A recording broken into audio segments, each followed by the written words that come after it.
Inicia hoje a terceira etapa da campanha de vacinação contra a influenza. Caixa Econômica Federal deve divulgar nos próximos dias calendário de pagamento da segunda parcela do auxílio emergencial de R$ 600. Segunda-feira, dia de conferirmos a previsão do tempo para o restante da semana. Isenção de água e luz para hospitais depende da sanção do governador Carlos Moisés. Brasil supera a triste marca de 11 mil mortes por coronavírus. Europa se prepara para início do desconfinamento social. Espanha já começa a voltar à rotina normal. Secretário de Estado da Casa Civil pede exoneração do cargo. E ainda, cada vez mais idosos buscam aprender língua inglesa. As principais notícias do dia você confere a partir de agora, no ar pela TV Primavera de Criciúma, Informe Região.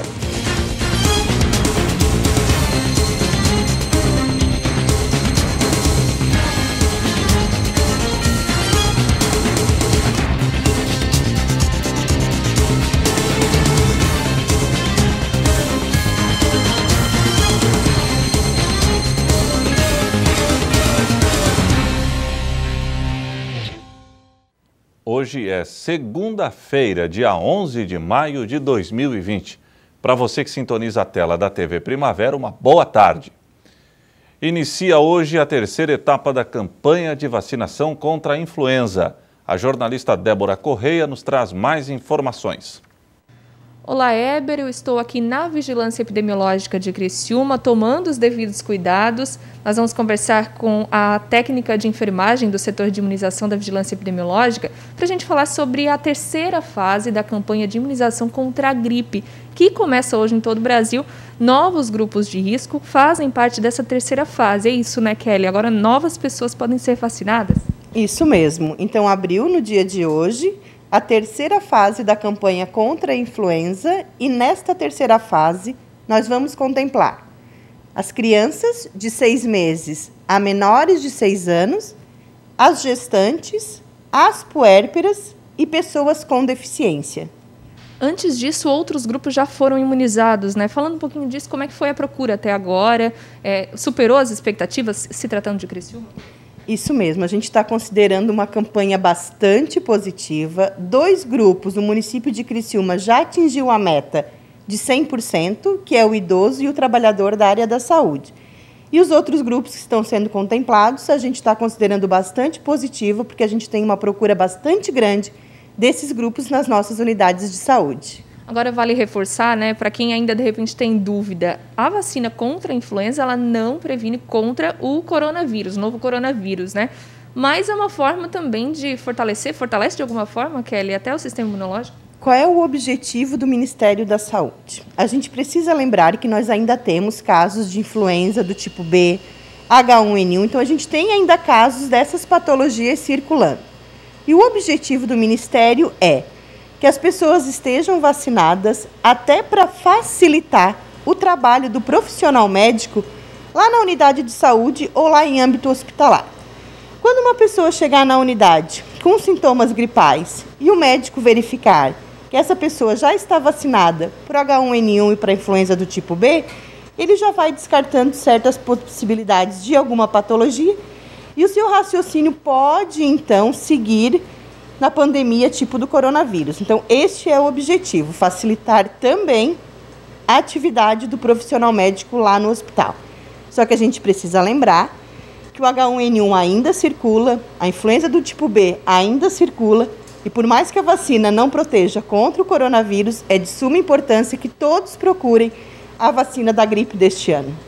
Para esses grupos que começam a ser contemplados a partir de agora, né, vale a gente reforçar quais são esses grupos e onde eles devem ir, quem procurar, aonde se faz essa vacinação no município de Criciúma. Isso mesmo. Então, relembrando um pouquinho os grupos, abriu no dia de hoje para as gestantes, as puérperas, as crianças e os pacientes com deficiência. É importante a gente lembrar que a criança que for vacinada, apenas um acompanhante acompanhe esta criança, para que não exista, então, um aglomero nas unidades de saúde. Tome seus cuidados, use a máscara, ao retornar para casa, tire seu calçado, higienize bem as suas mãos Porque não adianta a gente se proteger para alguma coisa e contrair outra. Então a gente faz esse chamado, mas tomem cuidado. A vacina está na unidade de saúde, então tome os seus cuidados para que a gente não aumente a pandemia no município de Criciúma. No caso das crianças, qual a idade? Crianças de 6 meses a menores de 6 anos, de preferência com apenas um acompanhante para evitar o aglomero, e não esqueça do cartão de vacinação da criança. A Caixa Econômica Federal deve divulgar nos próximos dias o calendário de pagamento da segunda parcela do auxílio emergencial de R$ 600 destinado a trabalhadores de baixa renda afetados pela pandemia do novo coronavírus.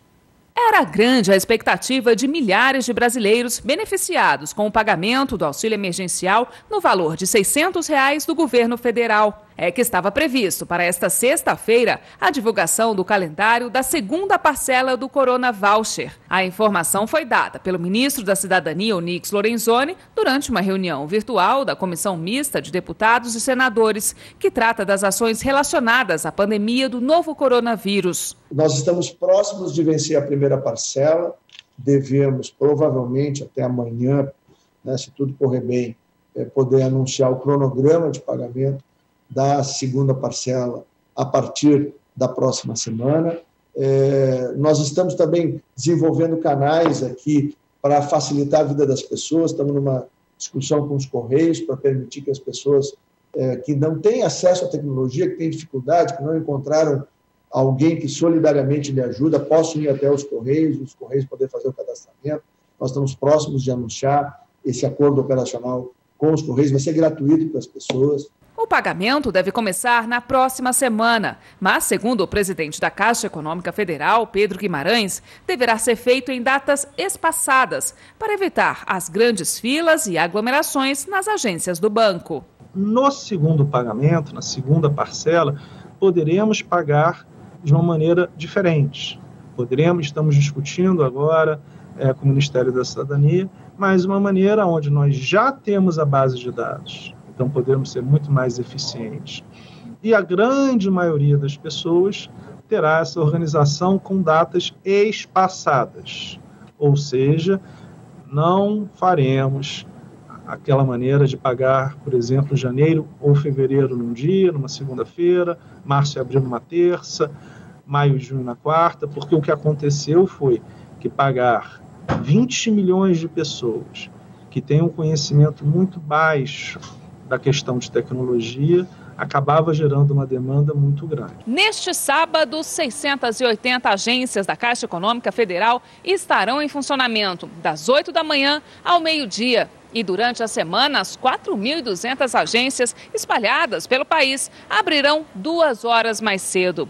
Vale lembrar que o auxílio emergencial foi criado para ajudar trabalhadores informais, autônomos, microempreendedores individuais e pessoas inscritas no Cadastro Único e no Bolsa Família, devido aos impactos econômicos causados pela pandemia do coronavírus. Segundo números divulgados pelo ministro, desde o dia 9 de abril, quando teve início o pagamento do auxílio emergencial, cerca de 96,9 milhões de pessoas acessaram o aplicativo da Caixa para tentar obter o benefício. Destas, cerca de 50,5 milhões foram consideradas elegíveis e outras 32 milhões foram consideradas inaptas após as análises.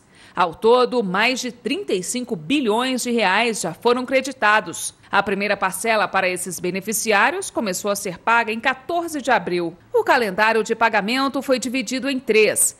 Um para quem se inscreveu para receber o auxílio emergencial através do aplicativo ou pelo site do programa. Um segundo para os beneficiários que recebem o Bolsa Família. E um terceiro para os inscritos no Cadastro Único e mulheres chefes de família. De acordo com a Caixa Econômica Federal, informações sobre o cadastro e pagamento do benefício estão disponíveis apenas por meio do aplicativo Caixa Auxílio Emergencial, do site auxilio.caixa.gov.br e da central telefônica exclusiva 111. A seguir, isenção de água e luz para hospitais depende da sanção do governador Carlos Moisés.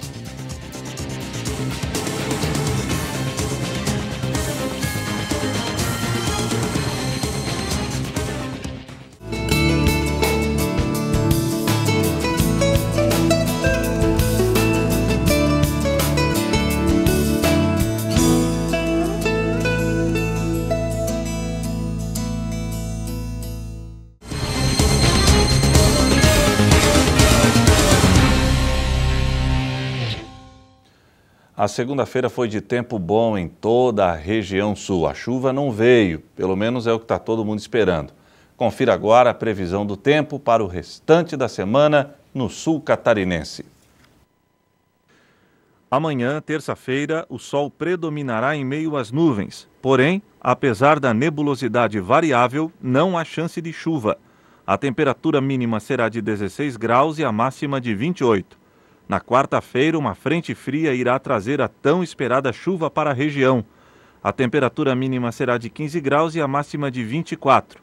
Na quinta-feira, o tempo volta a ficar firme. Sol em meio às nuvens e sem chance de chuva. A temperatura cairá. A mínima será de 8 graus e a máxima de 20. Na sexta-feira, mesmo cenário. Nebulosidade variável e sol em meio às nuvens, sem chance de chuva. A temperatura mínima será de 8 graus e a máxima de 21. O projeto de isenção de água e luz para hospitais depende da sanção do governador Carlos Moisés. Confira na reportagem.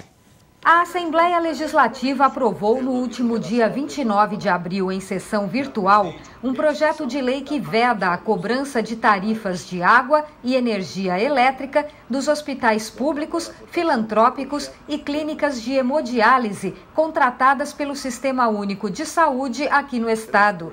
A medida vale até o dia 31 de dezembro, mas ainda depende da sanção do governador Carlos Moisés da Silva. O autor do projeto é o deputado Márcios Machado. O objetivo é ajudar as instituições que estão na linha de frente do combate à pandemia da Covid-19.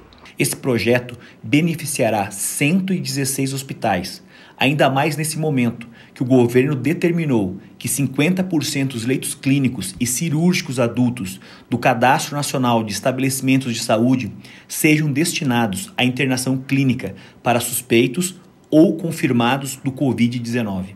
Por isso, da importância desse projeto para a saúde do nosso povo de Santa Catarina. Os administradores dos hospitais do estado alegam prejuízos financeiros provocados pela redução de aproximadamente 70% no atendimento de outros procedimentos clínicos, ao mesmo tempo que os custos de manutenção aumentaram durante a pandemia. As entidades que representam estas instituições apelam ao governador que sancione o projeto, encaminhado ao Poder Executivo no dia 30 de abril. A rede hospitalar filantrópica do nosso estado, que atende aproximadamente 6 milhões de catarinenses, vive um momento muito especial. Primeiro que, junto com as suas comunidades e seus empresários, entidades locais, estão montando todo o aparato para atender os pacientes Covid. Ao mesmo tempo, principalmente os pequenos hospitais e médicos, não estão mais com seus atendimentos ambulatoriais, né? Porém, seu custo fixo está sendo mantido. Por isso, a dificuldade financeira é tão grande. E os maiores, ao seu tempo, estão tendo os custos elevados pelas compras mais caras de materiais de EPIs, equipamento de proteção individual, bem como medicamentos e também recursos humanos, devido ao afastamento dos seus colaboradores pela Covid. Mas vamos superar isso juntos, né? Com muito trabalho, muito afinco, em prol de todo o nosso povo, o nosso estado de Santa Catarina. Enquanto diversos estados avaliam determinar o chamado lockdown, o número de mortes e contaminações avançam no Brasil, que já registra mais de 11 mil óbitos e cerca de 102 mil contaminações, aliás, 162 mil contaminações pelo novo coronavírus. Confira. O Brasil registrou neste domingo 11.123 mortes em decorrência da Covid-19, de acordo com dados divulgados pelo Ministério da Saúde. Em 24 horas foram confirmados 496 óbitos e 6.760 contaminações. Ao todo foram contabilizados 162.699 casos de Covid-19. De acordo com informações da Agência Brasil, os hospitais de campanha administrados pela Prefeitura Municipal de São Paulo registrou no mesmo dia a 14ª morte. Desse total, 13 ocorreram no Hospital de Campanha do Anhembi e uma no Pacaembu. A administração paulistana informou que a taxa de ocupação de leitos de UTI de hospitais municipais somou 87%, um índice que indica a iminência de um colapso. Enquanto isso, diversos estados avaliam determinar o chamado lockdown, isso é, o bloqueio total de uma cidade ou região. Diversos países da Europa se preparam para uma reabertura parcial entre alegrias e também medos. O movimento ocorre no momento em que casos da Covid-19 voltam a ser registrados no continente asiático.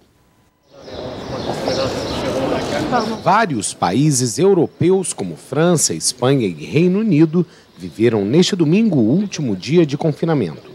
Muitos encaram o futuro divididos entre a alegria e o medo de um novo pico da disseminação do novo coronavírus, que já deixou mais de 280 mil mortos no mundo. A pandemia levou ao confinamento mais da metade da humanidade e paralisou a economia mundial, mas diversos países encaram o momento com certo controle.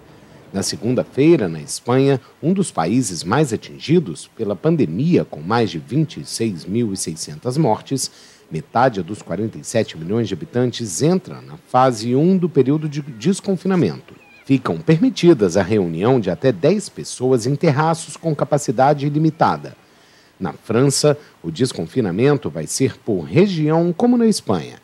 Nas últimas 24 horas, o país registrou 70 óbitos, o menor número diário de mortes desde o início do confinamento em 17 de março. Está prevista a reabertura parcial das escolas, mas a medida é vista com preocupação entre as famílias. No Reino Unido, o primeiro-ministro Boris Johnson apresentou neste domingo medidas progressivas no país. Com mais de 31.500 mortes, é o país mais atingido na Europa e o segundo no mundo depois dos Estados Unidos. Entre as determinações consideradas pelos britânicos está o isolamento de 14 dias para as pessoas que entram no país, exceto as que chegam da Irlanda. O movimento de reabertura parcial europeu ocorre um dia depois do mundo registrar mais de 4 milhões de contaminações pela Covid-19, de acordo com uma contagem da AFP baseada em fontes oficiais. Bom, e metade da Espanha começa a voltar à rotina após mais de 2 meses de confinamento. O país foi um dos mais atingidos pela pandemia do novo coronavírus e adotou medidas rígidas de isolamento social. Este é o primeiro dia de desconfinamento em parte da Espanha. Foram mais de 2 meses sob um dos isolamentos mais rígidos da Europa devido à pandemia do novo coronavírus. Tarragona, uma cidade costeira da Catalunha, está incluída na metade da Espanha que inicia a fase 1 do desconfinamento em etapas, que o governo espera durar até o final de junho. Pequenas empresas, igrejas, museus e bares e restaurantes podem reabrir, mas com capacidade limitada. A passagem para o nível seguinte em cada região depende da evolução da epidemia. Madrid e Barcelona, as duas maiores cidades do país e as mais atingidas pela Covid-19, não entraram nessa primeira fase. O novo coronavírus deixou mais de 26.700 mortos no país. Segundo o boletim do Ministério da Saúde desta segunda-feira, nas últimas 24 horas houve 123 mortes, 20 a menos do que no dia anterior. O número é bem mais baixo do máximo registrado no início de abril, de 950 óbitos em um único dia.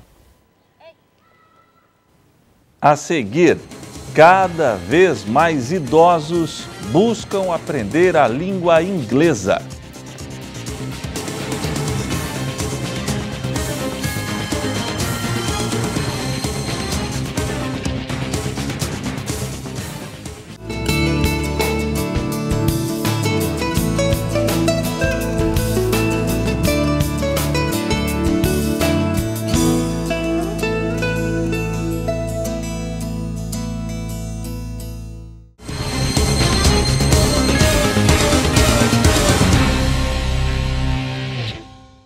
O secretário de Estado da Casa Civil pediu exoneração do cargo.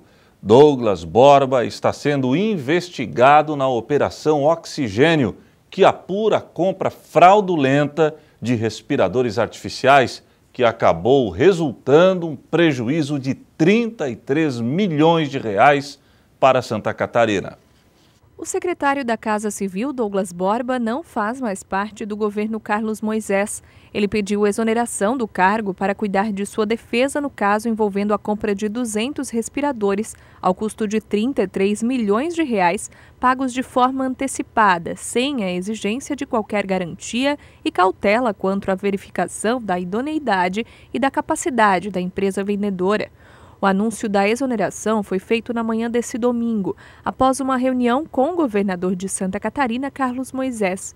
Conforme nota divulgada pelo governo do estado, no pedido, Douglas Borba explica que o afastamento é necessário para que possa cuidar de sua defesa e seguir colaborando espontaneamente com as investigações, em função do seu nome ter sido citado no processo de compra dos respiradores pela Secretaria de Estado da Saúde.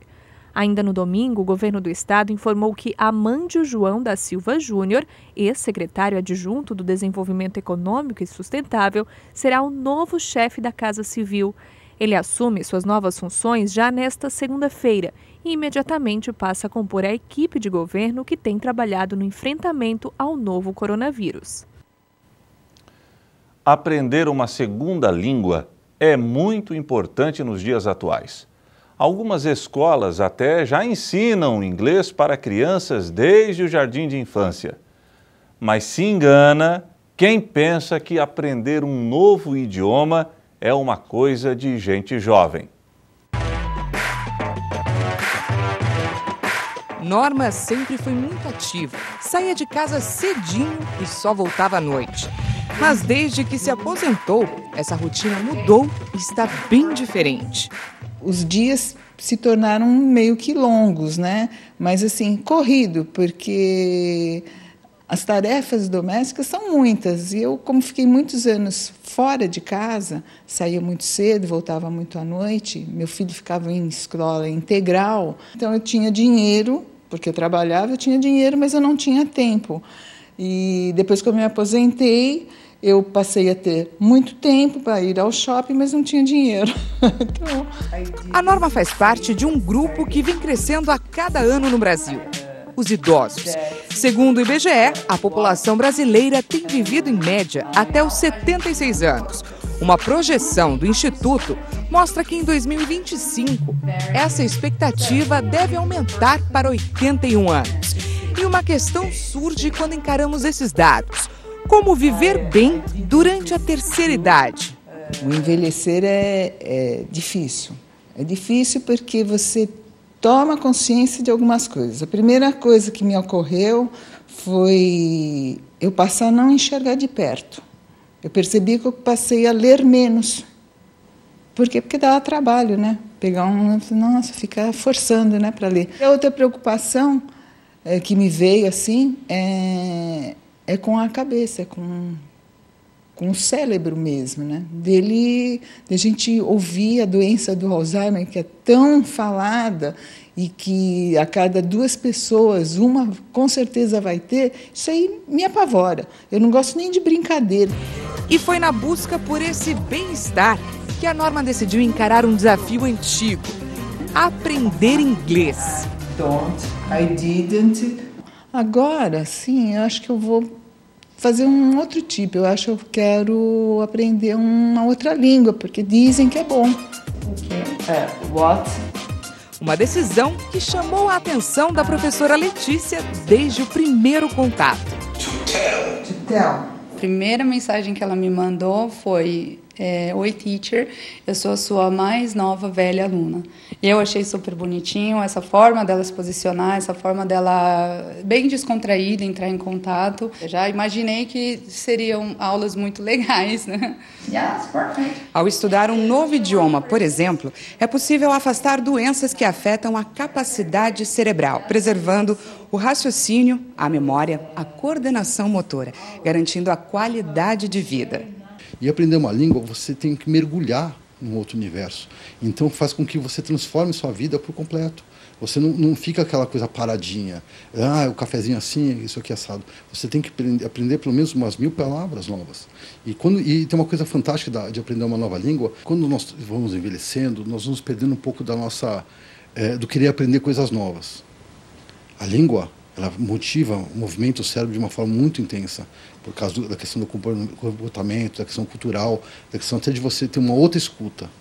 Então isso é transformador e ajuda a criar novas conexões cerebrais, e essa questão da neuroplasticidade é essencial, porque a pessoa sai do sofá e vai para uma escola, vai para algum outro lugar, ela começa a se interagir e ter um contato com outras culturas. Em 10 meses, a professora já consegue avaliar a evolução da aluna. A Norma é o aluno que todo professor gostaria de ter, né? Ela foi evoluindo a velocidade com que ela fala, ela foi evoluindo a compreensão e ela foi evoluindo as estruturas. Então, na própria forma que ela consegue se comunicar agora, atualmente, são com estruturas mais elaboradas, porque ela se lembra das estruturas que a gente treina, dá para ver a evolução dela no momento em que ela responde, no momento que ela começa a contar alguma coisa passada, alguma coisa presente. Então, ela consegue já estruturar de uma forma diferente do que no início. E a estudante nota 10 mostra que aprendeu não apenas um novo idioma, mas uma nova lição para a vida. Você ouve músicas, você vê filme e às vezes, agora eu já consigo algumas palavras ou algumas frases já entender. A vida está aí para a gente poder aproveitar, né? It's never late start. Nunca é tarde para começar. Mas, É isso aí. E o Informe Região desta segunda-feira fica por aqui. Voltarei amanhã, se Deus assim permitir. Boa noite.